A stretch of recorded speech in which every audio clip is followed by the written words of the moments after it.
নমস্কার বন্ধুরা, রিমঝিমের রান্নাঘরের তরফ থেকে আপনাদেরকে স্বাগত। আমি আজকে সাদা আলুর দম বানাবো।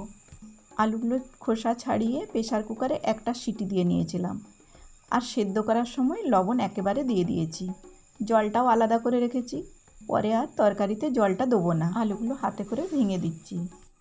একদম কম তেল মশলা দিয়ে এই আলুর দমটা বানাবো। 1 টেবিল চামচ সাদা তেল দিচ্ছি, একটা এলাচ, এক টুকরো দারচিনি, একটা লবঙ্গ দিয়ে দিচ্ছি, আর কালো জিরে আর কালো সর্ষে দিয়ে দিচ্ছি। 10-12টা কারি পাতা দিয়ে দিচ্ছি। পরিমাণগুলো যে যতটা বানাতে চান সেই অনুযায়ী দিয়ে দিবেন। 1 চিমটি হিং দিয়ে দিচ্ছি।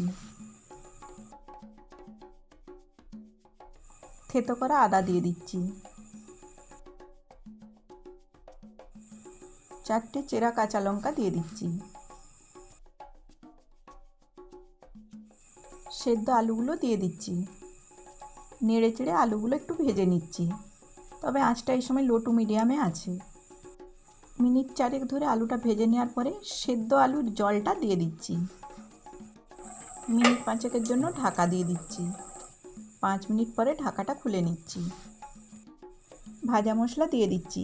ভাজা মশলার মধ্যে আছে গোটা জিরে, গোটা ধনে, শুকনো লঙ্কা, তেজপাতা, একটা এলাচ শুকনো খোলায় ভেজে কুড়িয়ে নিয়েছিলাম, সেটা থেকে 1 চামচ দিয়ে দিয়েছি।